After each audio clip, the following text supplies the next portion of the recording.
All right, let's do this.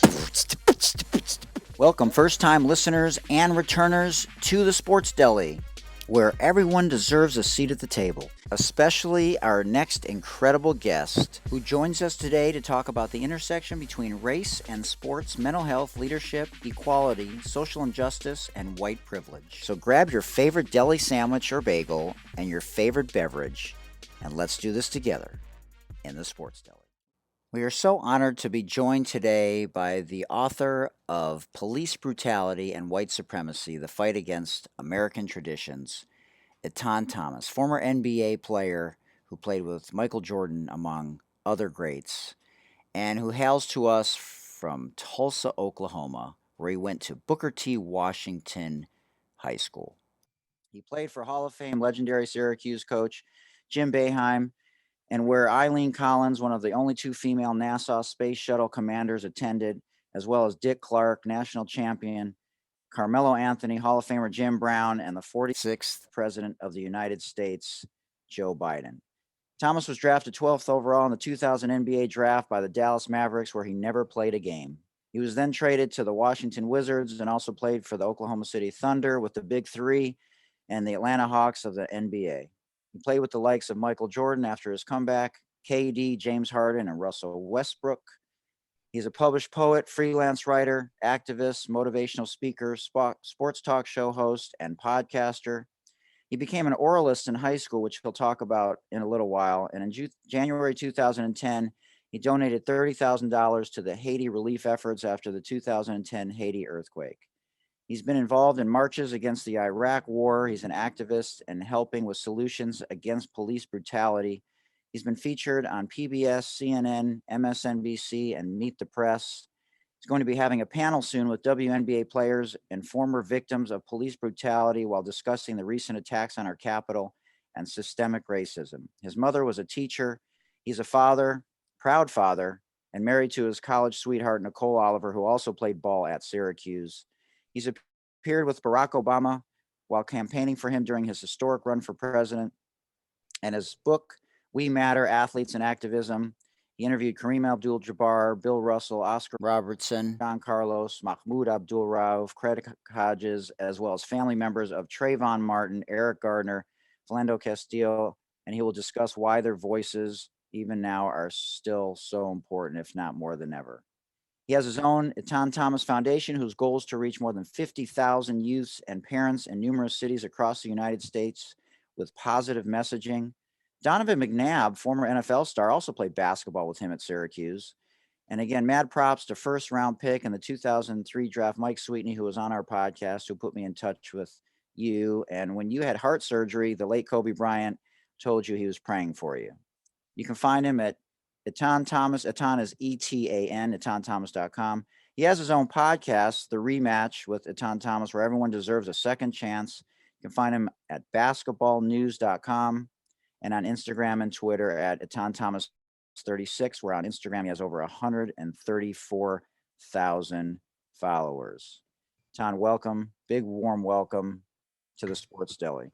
Well, thank you. Thank you for having me. You did your homework there. That was a fantastic intro. Well, we're honored that you're here. You got a lot going on, I watched Race and Sports in America. I don't know if you saw it on the Golf Channel with Charles and Ozzy and Steph Curry. And one of the things that I noticed when I was watching that was Steph's body language. You guys have done thousands of interviews, and the thing that struck me, as I was raised in the house of a psychotherapist, is to pay attention to verbals and nonverbals. And again, the thing that struck me with Steph was you could just feel with his nonverbals that this issue, his dad played in the NBA, is so important to him, so far beyond basketball, that he wants to be remembered for things far beyond being the best shooter in the history of the NBA when it comes to this type of thing. And so, having said that, I want to rewind to your days in Oklahoma. I know you've shared this story before, but a lot of people probably haven't heard it, about how you got pulled over. You were racially profiled. So if we could sort of chronologically start with that and, tell everybody about how that impacted you. So, I'm 16 going to a game against one of our biggest rivals, and I got pulled over by the police on one of the biggest intersections in Tulsa, in North Tulsa, where I grew up, which is Pine and Peoria. And they pulled me over. And so back then, in the 90s, which was where kind of routine, whenever they would pull over young black men, they would have you get out of the car and sit on the ground. That was just the routine. You knew it was coming. You knew that was going to happen. You had to sit on the ground. So I'm sitting on the ground. They're searching my car. There's the backup that comes, and there's the backup to the backup, then one more backup. So there's 4 cops and four police cars, all siren, all light flashing and everything like that.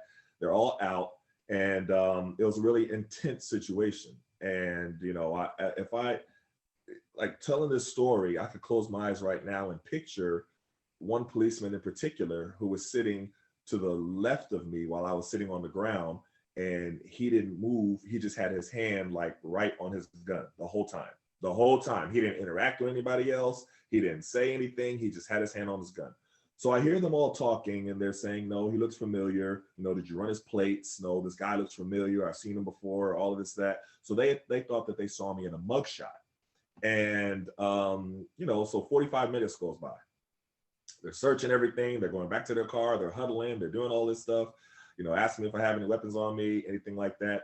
So then they said, can you pop the trunk? And I said, don't you need a warrant for that? And the way that they all immediately turned and looked at me, it's like I jumped. And I was like, yeah, go ahead. I mean, what am I going to do? Sit here and argue with them? They're like, yeah, go ahead. And they opened my trunk, and they picked up my Booker T. Washington high school bag, my gym bag. And they said, oh, he plays for Booker T. He was like, okay, that's why he looks familiar. And they slammed down, they threw it in there, slammed down, they all got in their cars and left. And the one guy, patted me, said, all right, stay out of trouble. And that was it. So I went to the game, I was late, I was pissed. You know what I mean? I remember that night, I didn't even sleep. Like I saw every hour of the clock. And after that, I was in speech and debate class. I didn't even want to go to school. You know what I mean? But I had one of those mothers, unless something is falling off, you're going to go to school. Mm-hmm.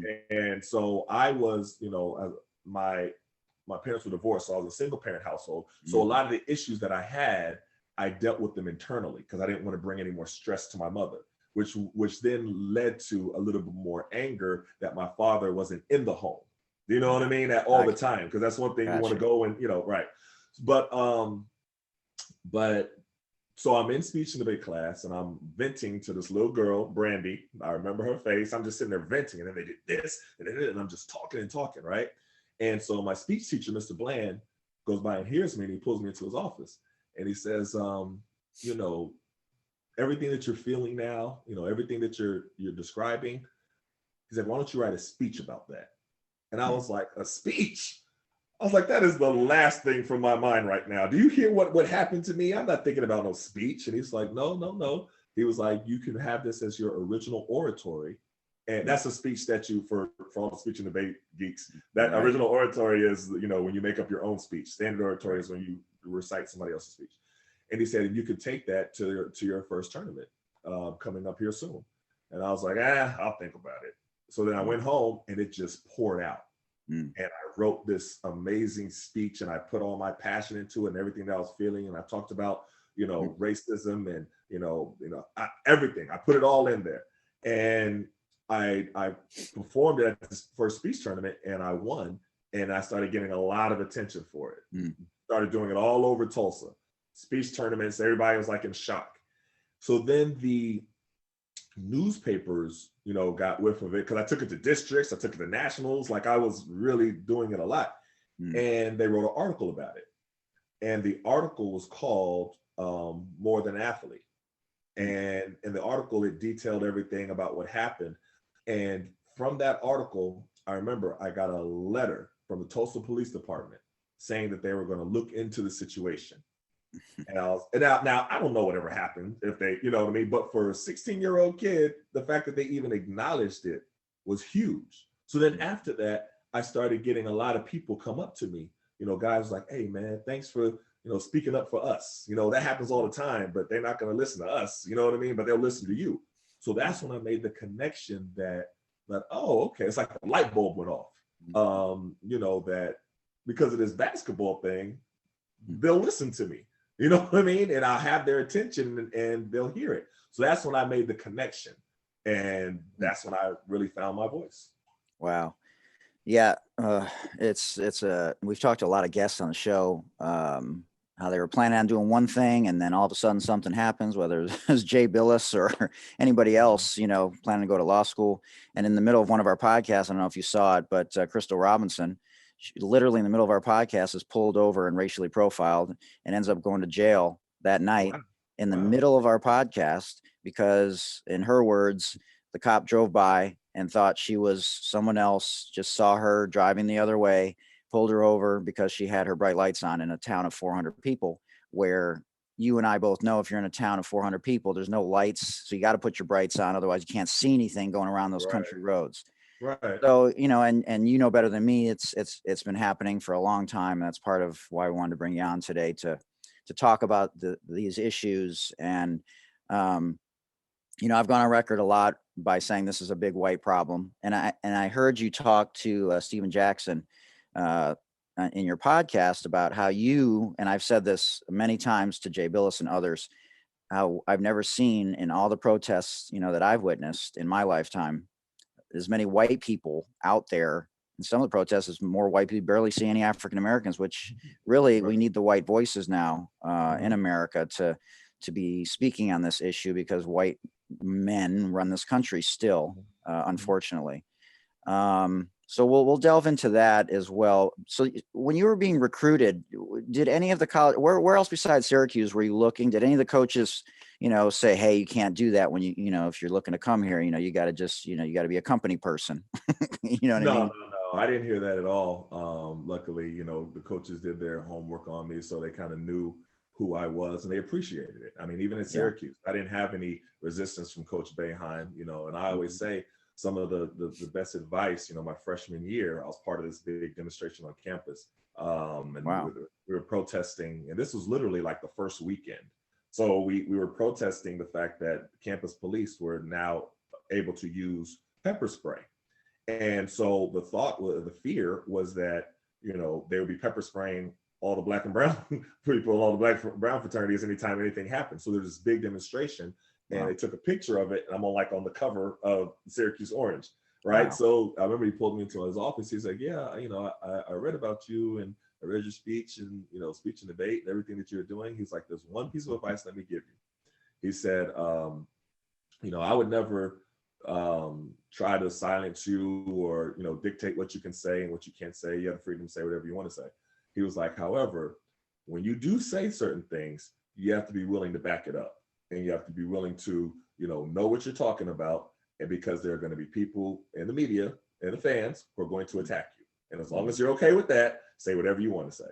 And that was really fantastic advice, because obviously, as I saw later on in life, what he said was absolutely true. But I never received any, resistance, at any level, really.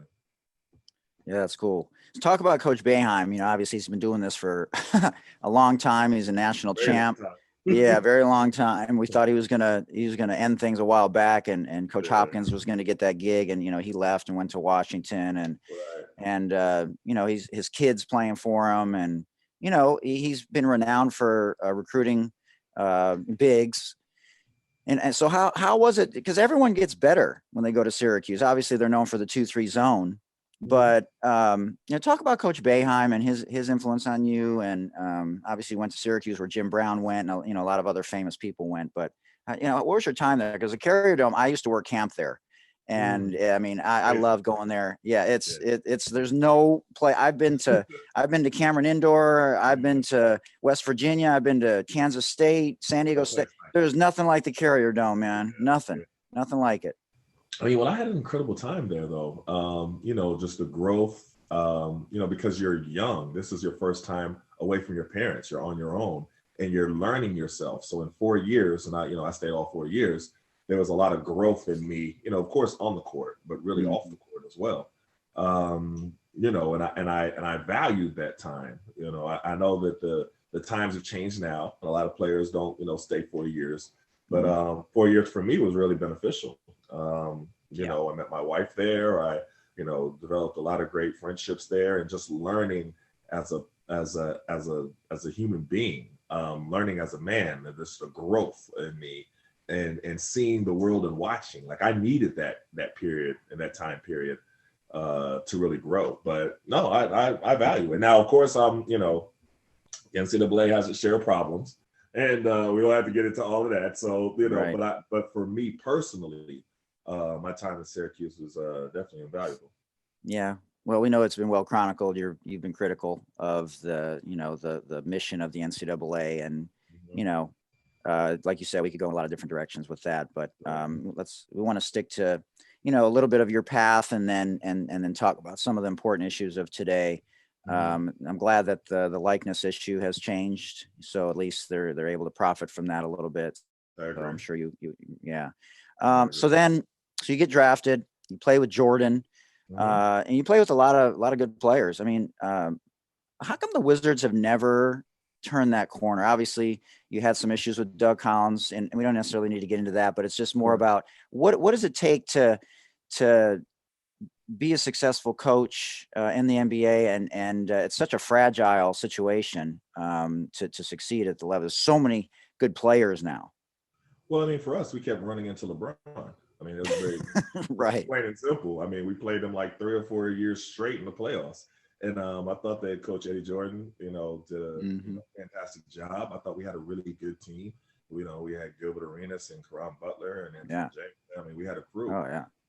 We just couldn't get past LeBron. We just Yeah. couldn't get, and he was It's a that young simple. LeBron, and that's Right. that's what it was. I mean, it's not like we did anything, wrong those years. We played well. Sometimes we played like great games. He just took over at the end and then beat us like on the last set. There's so many buzzer beaters that I Yeah. remember from those series. So that was really it.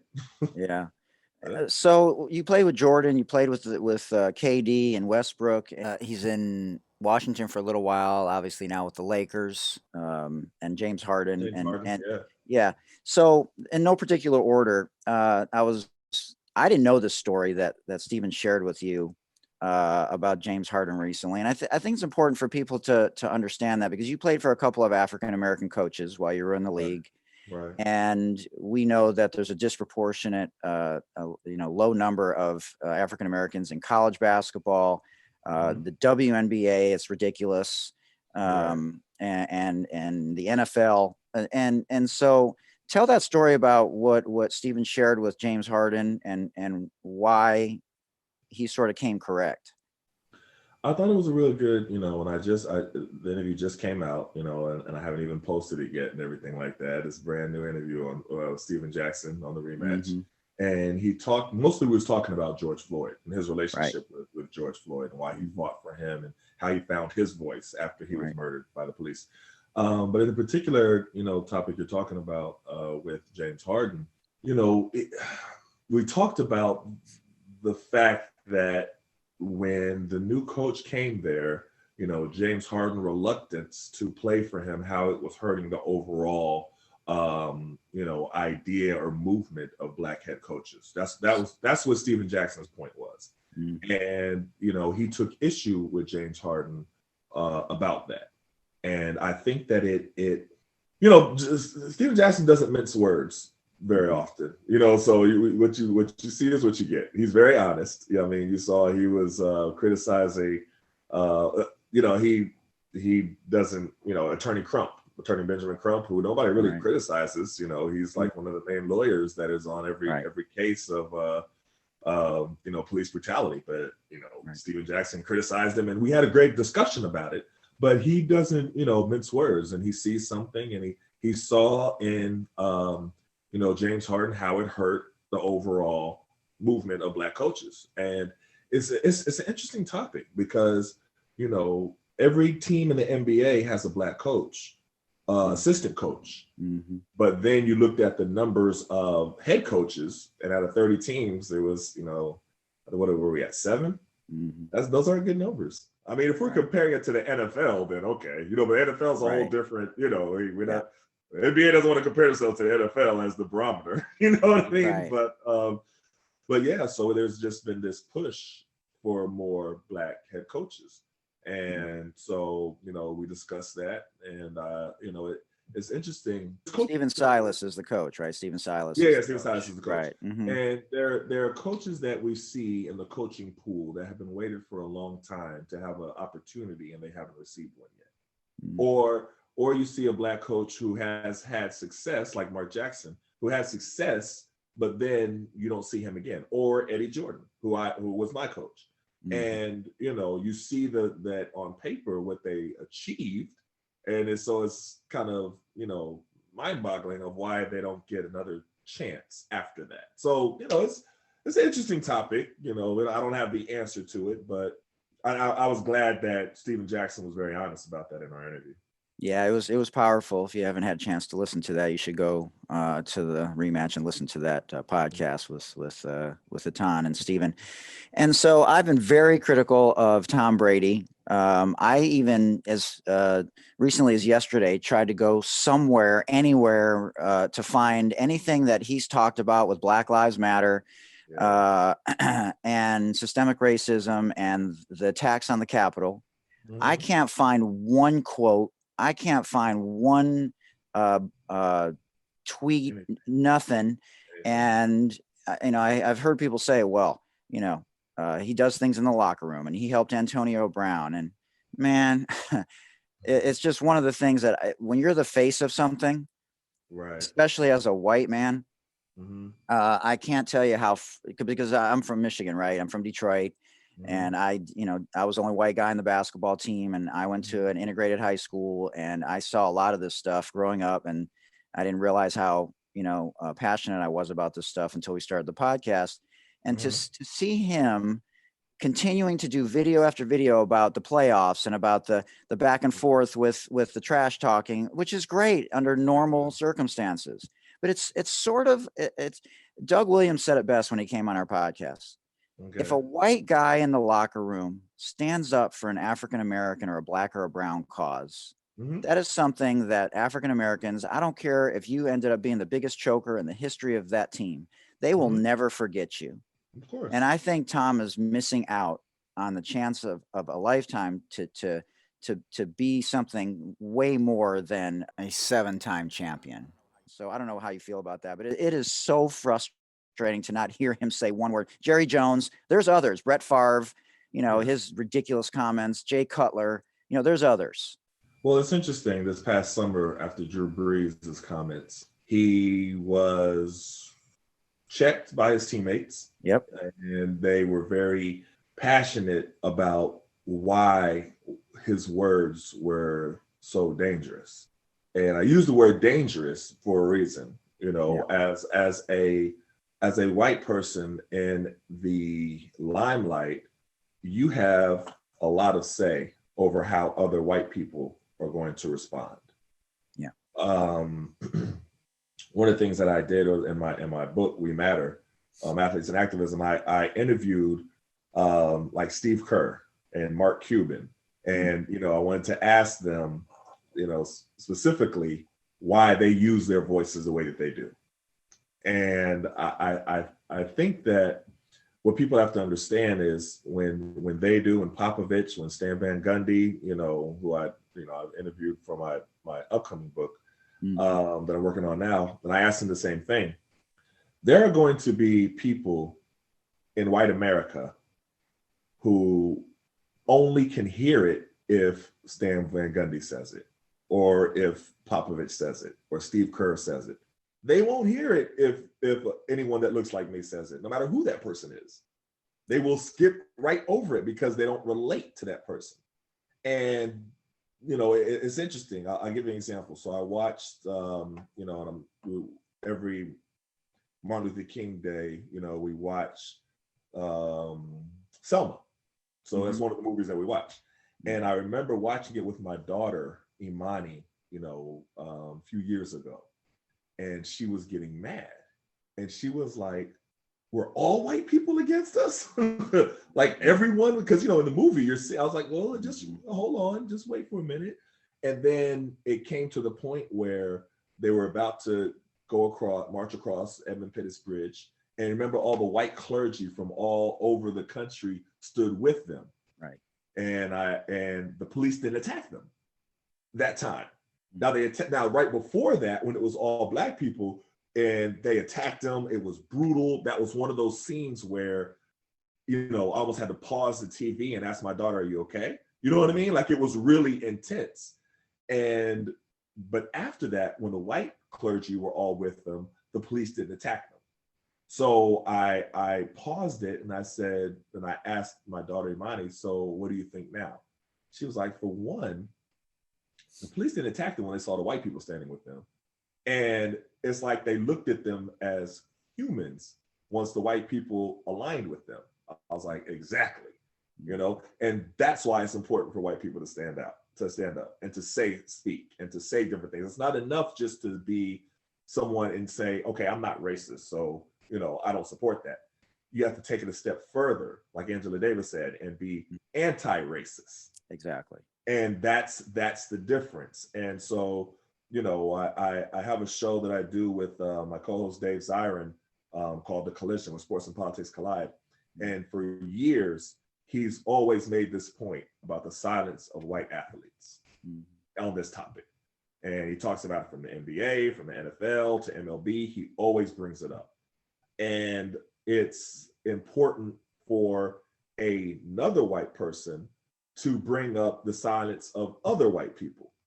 You know what I mean? Because they hear it differently.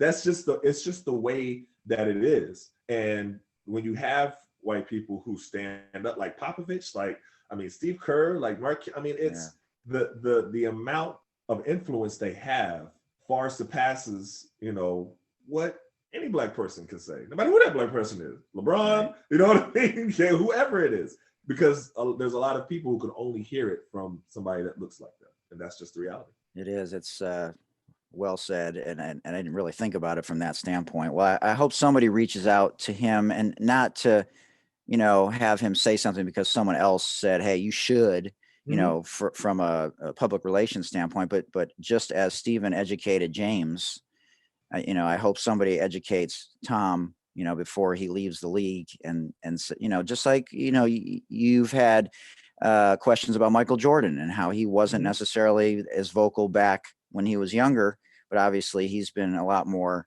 vocal about things. Tiger Woods, same kind of thing, more recently and stuff like that. So, so you were on a bus or a train about 4 years ago. And so, you sort of talked about white privilege, right? So what we're talking about a little bit is white privilege. There's a difference between racism and white privilege. Right. Maybe explain, because there's a lot of white people that listen to this podcast.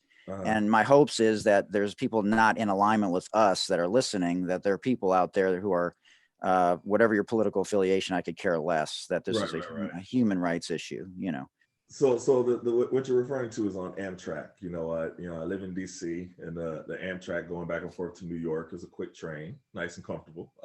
So I was coming back to DC from New York, and it's the train. I usually try to I'm 6'10", so I usually try to go to the front part where they have the extra leg room, just in case But of course, if there's like a handicapped person or somebody in a wheelchair, I have to move. But I always ask the conductors, "Okay, if I sit in there, I'm kind of tall." They're like, "Yes, you're very tall. Go ahead and sit in there." So that's usually my routine.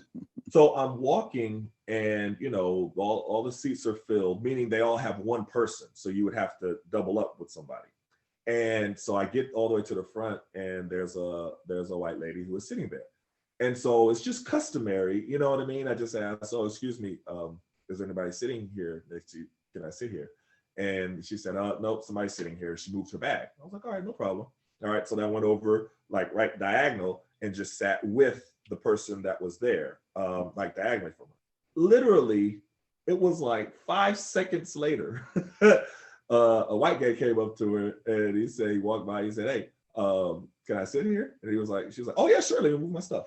And I was like, and I looked, I was like, "Wait a minute." And it's like she when she saw that I saw what happened, I was like, "You just told me that somebody was sitting there."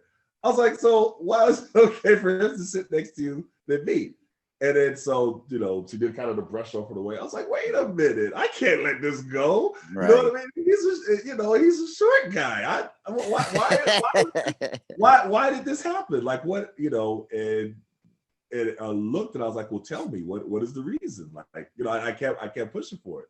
And I was like, it can't be because I'm Black, right? Are you like afraid of me sitting next to you? Like, just honestly tell me. And then she snapped when I said that. And she said, don't pull that race card stuff with me. I had a Black boyfriend in college, and she started going. I was like, what does any of that have to do with what I'm talking about? And I was like, wow. So I'm looking around, I was like, man, I can't believe it's like one of them instances where you're like, man, I can't believe that happened. So I was like, all right, I took a picture like this, and then I said, okay, I'm gonna just write about it. And she said, did you take a picture of me? And I was like, yes. She's like, well, I'm going to call the conductor and tell them that you are over here illegally taking pictures of people. And then we're going to call the police. And I was like, wow, that's a lot. So then he called the conductor, and the conductor came up, and he was walking up, and he looked at me. He said, hey, because a lot of conductors, they're from DC. You know what I mean? So exactly. He's like, hey, Etan Thomas, I remember for the Wizards, man. I was a big fan of you and stuff like that. And then so I turned to her, I was like, was there something you was going to ask him? Right. And then she just looked at me. And I just told that story on Facebook. And then it went viral. Like I didn't, you post stuff on, right. I didn't expect that story to go. That wasn't like you know what I mean? Like that major of a story. But what everybody was reacting to, they used words like microaggressions and that everyday racism that's not, and that people can relate to. So it just went everywhere. And, a lot of people were surprised that happened to me in particular because of the fact that I played basketball and everything like that. And that's where a lot of people were joining in. It was like, well, that happens to all Black people. You know what I mean? Like all the time, in just different ways. Yeah. So that's why that story went viral. But I didn't really expect that story to go, all over the place the way that it did. Well, it speaks to white America again about how they think it doesn't apply to them. And you talked about being anti-racist, and because it's not just enough not to be racist, right? You have to, in your own homes. I shared it on Instagram and Facebook the other day. My grandma is in the den. We're watching TV every night. She's visiting from Detroit, right? She just lost her husband of 71 years. She's white, obviously. We're Jewish. And she said, Mike, is that woman yelling on television because she's a Schwarza? I said, Grandma, you can't say that. You can't say is somebody yelling because they're Black. No, gotcha. And I said, you can't say is she yelling because she's a woman either. I said, you can say is she yelling because she's angry. Right. So, sometimes it's a generational thing and people are ignorant and uneducated, but a lot of times, a lot of people, 70 million people voted for Trump, right? And a lot of them are racist, covertly and overtly. And, like you said, Doc Rivers has spoken about this, LeBron, how they're just because they have money, they're scared to walk out of their house. They have to have the same talk that you probably had with your mom and dad about what to do, like you shared with us when you get pulled over. It's different for a white person. And it speaks to the two different sets of laws in America about being tone deaf and marginalizing African Americans. And so that's why we want to keep this conversation going from a Black perspective, but also from a white Jewish perspective, because I've had a lot of backlash. I've had people in the crossover between sports and politics, sharing the information with different groups, to all kinds of things. I'm sure you can imagine what they've said. And so we sort of fast forward 2 years and Colin takes a knee, and Bill Curry come on our podcast and said, this guy was legit. If you don't think that he was blackballed, you're completely in denial. And the fact that he hasn't gotten a job since then just speaks to exactly that, being tone deaf. So I don't know, talk a little bit about Colin and the effects of that. You have some books in the background there, obviously, Malcolm X, Muhammad Ali, Bob Marley. You got some amazing books behind you there. So Colin Kaepernick is etched himself in history. I think that people will have more of an appreciation for Colin Kaepernick decades to come. Right. And it's always interesting, because I interviewed Muhammad Ali's daughter, Layla Ali, for my book, We Matter. Right. And one of the points that she always makes is that, mainstream America, white America, didn't love Muhammad Ali in his prime, in his heyday. And it's all, you know, she always makes that point very clear.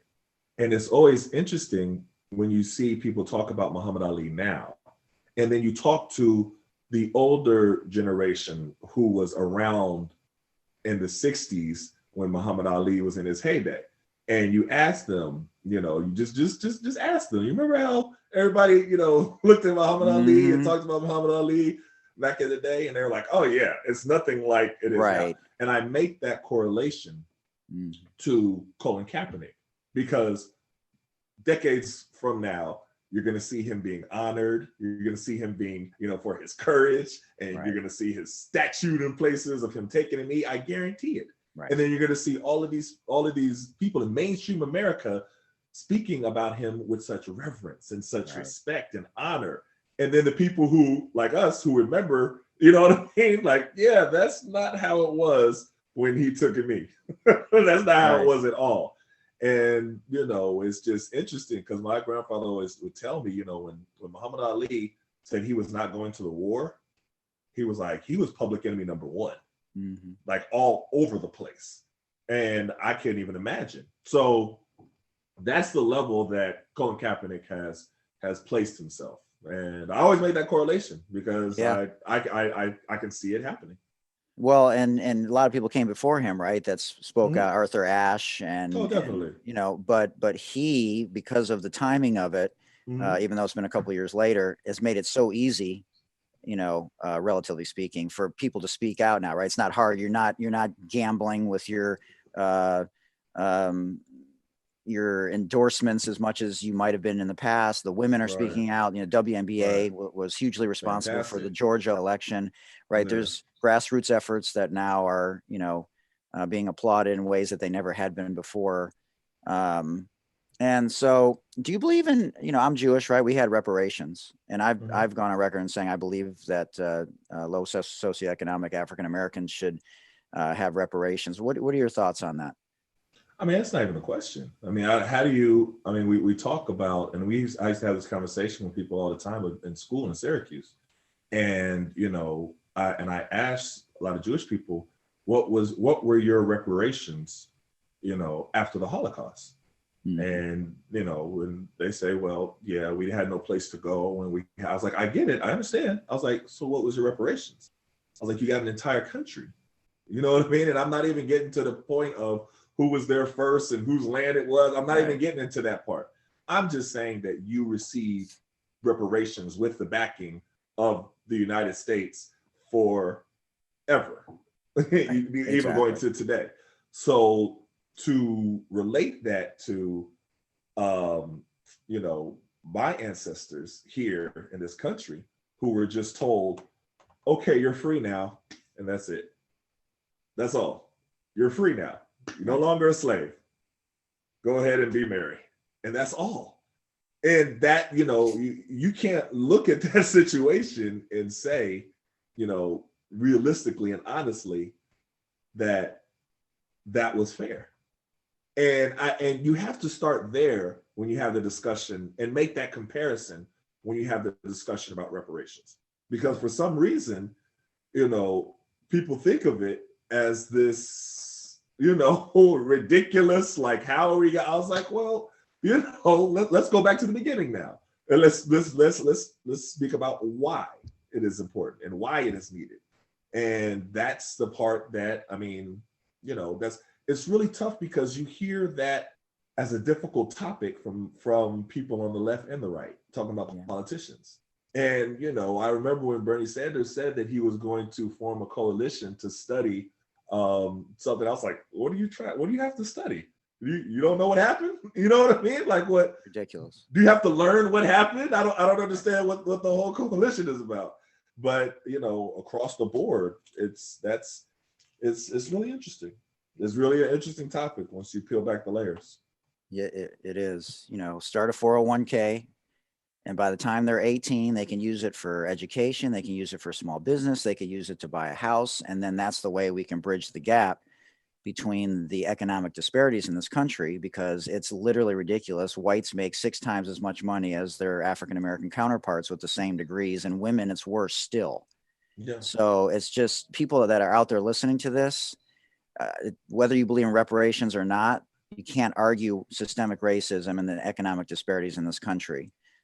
So, you might do yourself some good by educating yourself about why we're talking about this and why it's important. And the frustrating part is when you hear things like, well, you have to pull yourself up by your own bootstraps and Yeah. things of that nature. And you're like, but that's not what happened with y'all. That's Right. You were giving boots, you were giving straps, you were giving everything else. Exactly. So you can't make that comparison. And when you start off, I mean, I can go on and on about that. But yeah, and I remember having those conversations in class, and a lot of Jewish people saying, I never thought of it like that.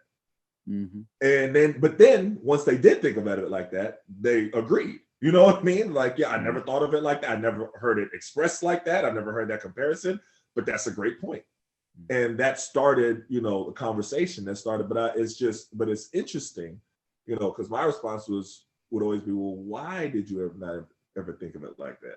You know what I mean? Like, why do I have to make that comparison in order for it to resonate with you? Because education Yes. is completely ass backwards. That's why Yes. we learn more about math than we do about Right. sensitivity training and diversity training. Like Definitely. that, it's ridiculous. Definitely. So obviously this has been a tough year going back to, within the last year, and with regards to George Floyd and then recently on the attacks on the Capitol. And there's been a lot of people that have spoken out about how if it was African Americans, just like earlier this summer, right, rubber bullets, and the military had to come out during peaceful protests. So educate people, from that standpoint, and share your thoughts on how much of a slap in the face this most recent incident was to African Americans. Well, we were all looking at everything that happened last Wednesday and just amazement, to be honest with you. Are you really amazed though? Yes. And this is what we're amazed at. Okay. Yes. We're amazed at even though as many times as we see it, it's still amazing to see the level of restraint or the level of de-escalating, and that the police showed with the level of violence that was shown by the Trump supporters. And right now you'll hear they're pointing the blame. Well, then maybe they weren't Trump supporters, maybe they were Antifa, maybe they're God, whoever they were. I don't even care what number. They were white. Okay, so let's just right. Agree on that. They were white. Okay, exactly. The amount of restraint when those white people stormed into the U.S. Capitol was amazing to see. It was almost like we were watching a movie, and it was like, yeah, this couldn't happen to this level. You know what I mean? Like, this is Hollywood. Like, they're making it like that would never happen. And to see it happen in real time, I mean, literally over the summer, there were protests where there was nothing but water bottles and signs, and they came and rubber bullet everybody. You know what I mean? Like, just tear gas everybody. I remember when Freddie Gray was murdered in Baltimore. Yep. And these were kids. These were all high school students. And they cut off the transportation, so they couldn't do the bus or whatever they usually use, and then they were all walking, and the police were there waiting for them, literally waiting for them. And I remember it was like they said somebody threw a plastic bottle or a rock. It was one of those two, and then they just. Everybody. It was just, and these were kids, literally 15, 16, 17-year-old kids, because they were all high school. And so to see that compared to what happened at the U.S. Capitol, it was just amazing, even though we know, you know what I mean? But still to see it happen again and again, that was really, I can't even put into words what was happening. And I was like, if that doesn't exemplify the double standard and the two sets of laws in this country, I don't know what else does. You can't look at that and then pretend that white privilege doesn't exist. Right. So because there's a lot of white people who get offended at the even notion of white privilege, or they say things like, okay, well, I didn't grow up with money. Like, well, white privilege ain't got nothing to do with money. Money has nothing to do with this. Because I'm a former NBA player. I have money. That's not the issue. When I get pulled over by the police, they don't care how much money I have. Exactly. They don't care what I have in my bank account. Money has nothing to do with this. And after seeing what happened to U.S. Capitol, you can't deny white privilege. I don't see how it's even possible to deny it. Yeah. Well, you can't deny the lack of leadership either. That's true. That's very true. That definitely contributed to it. That's very true. So if you were on a committee with Kamala and Joe in the first 100 days, and maybe they have reached out to you, I don't know. What would your recommendation be, along this same line of thinking, and in this same vein, that would be the most important thing to focus on to help change the narrative in this country? As far as what happened in the U.S. Capitol, I mean, you have to hold people accountable. Just systemic racism. Like, would you focus on police reform? Would you focus on education? Would you focus on economic reform? So first of all, you have to be able to have an accountability for everyone across the board. It can't be where the police can do whatever they want to do. Yeah. It can't be that you have a 0.3 conviction rate of police, even that in lethal cases. It can't be that. Well, that was Steve's criticism in part, right? Because there's a lot of settlements instead of convictions. Yes, and my counterpoint was that, okay, we should be able to have both. But the problem is that the police have a license to kill, and that is when you have no rules. So the reason why you saw the white people who stormed the Capitol go in there with no fear, because they really did not fear that anything would happen to them. They walked in, they ran up in. If they really feared that something would happen to them, they wouldn't have stormed in there, gone into the sitting around on the desk taking selfies. They were like kicking it. Like, you know what I mean? Some kids in the frat house running around or something like that in the opposing fraternities, frat house. That's how they were behaving. You don't behave that way when there's fear. See, Black people, we know that we can't even think about. I live here in D.C., right? Right, I was going to say, yeah. Mm-hmm. Going around that area, the Capitol, you can't even raise your voice. Like, you don't understand how the level of you say anything, it's like a policeman just appears. Like it's it's a whole different level of especially now, securing, right? Since I would say since 9/11, right? There's been a whole different level. For them to have the freedom and the comfortability to do what they did, that's something that Black people, we just don't know. We don't know that level of, you know what I mean? And that's the main thing that has to change, is that there can't be different rules for different people. And so as much as you want to talk, the people talk about, how do we develop trust in the Black community for the police? I'm like, well, you can't start with that question. You got to start with, how do you, fix the issue of everybody not being held accountable, of the police not being held accountable, of there being two sets of rules. You can't jump to the trust thing. You have to give us a reason to trust you. Right. Yeah, no doubt. And that's why even local elections are important, from the DAs to all the little things about how they make decisions, from how long somebody stays in jail, or if they're allowed to, go out on their own recognizance, those types of things. And we're all this. We haven't even talked about COVID. I know, right? It's such a crazy time with COVID, and again, disproportionate number of African Americans dying because of this issue, and probably going to be a disproportionate amount of people not getting the vaccine, if that's something that you believe in. So it's a tough issue. It's so tough as far as the vaccinations. There is a reason why the Black community is not comfortable with the notion of vaccinations.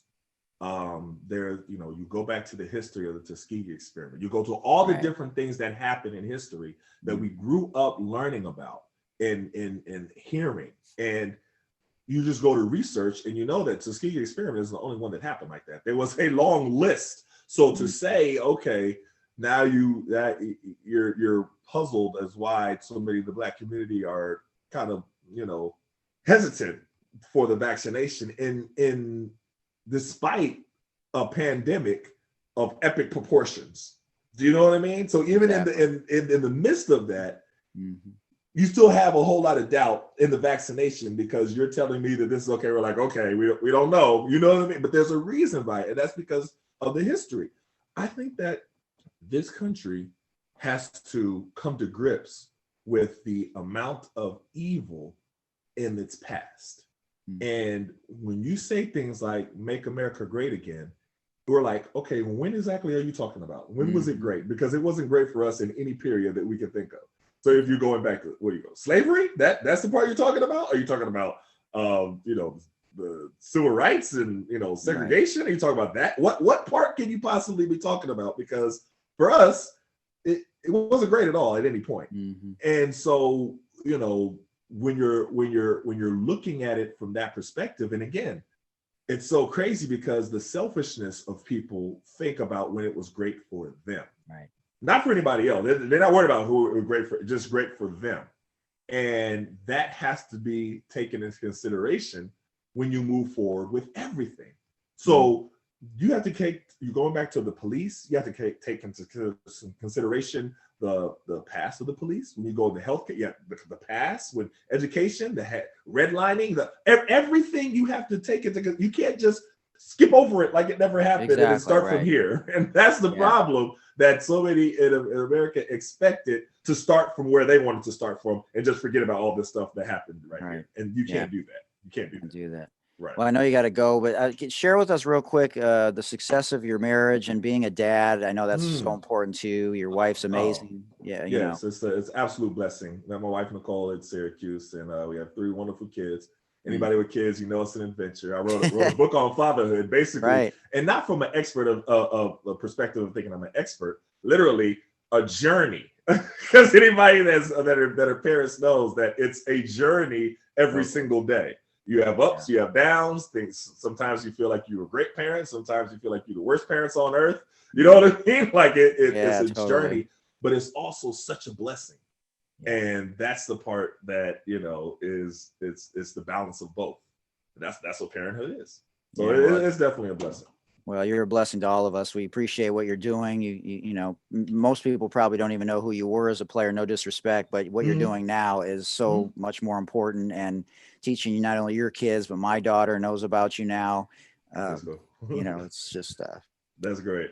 Yeah, it's cool, man. It's amazing what you're doing. So much love, mad props, big ups, and thanks for joining us in the Sports Deli. And anything we can do, to contribute to changing things, generationally and acutely and chronically, we'll do our part. Just let us know. Appreciate that. Thanks a lot. I appreciate that. All right. Sounds good. Have a good one. All right. You too, man. All right. Much love. All right. Peace.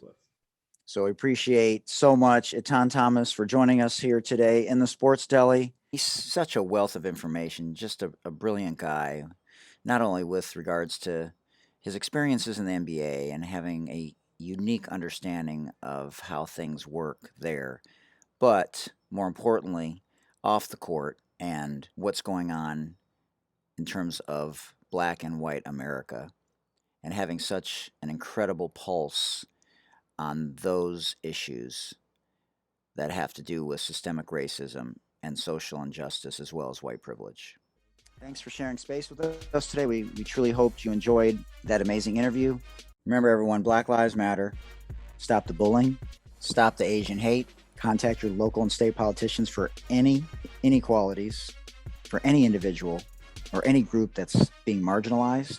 Also, everyone, we want to raise awareness for those individuals that are currently imprisoned for non-violent offenses, in particular those with long-term sentences that are disproportionate, in particular to those people in the Black and brown community. And I want to send a shout out to 40tons.co.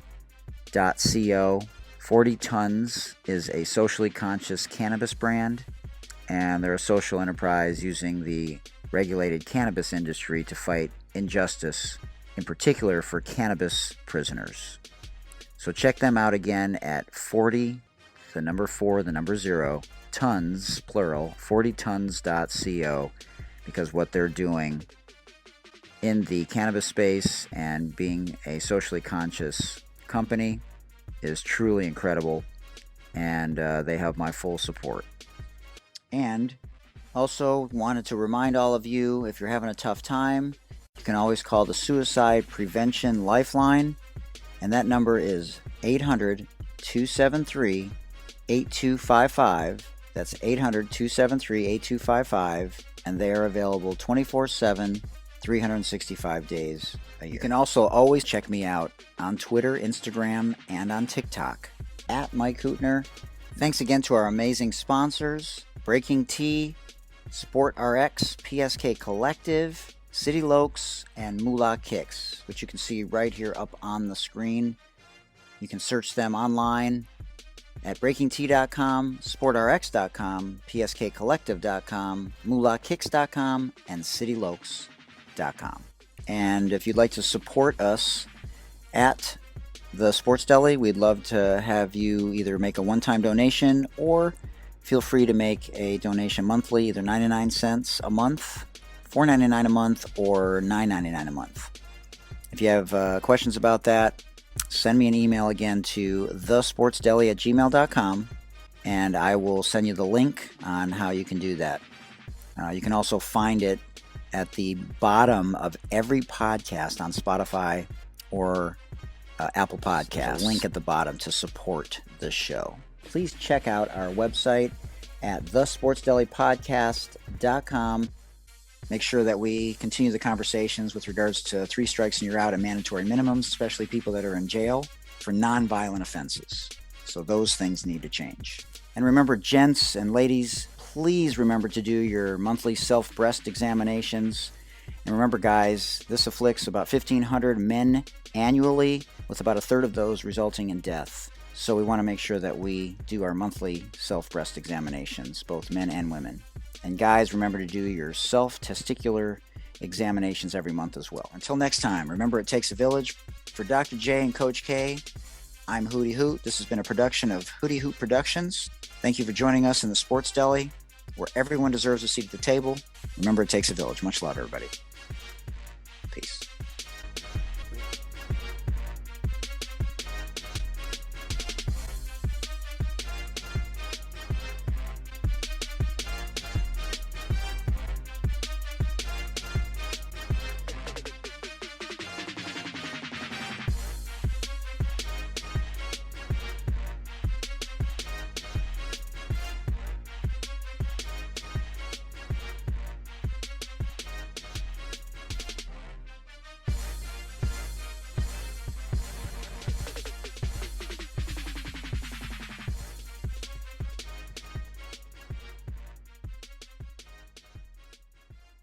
If you guys watched until now, here's about a minute of outtakes from the beginning when we were talking before the official start of today's podcast. Thanks again for joining us, everybody. Much love.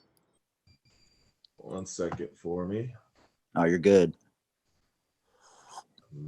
Things going on today. Yeah, I know you're hecka busy. Definitely. There we go. How you doing?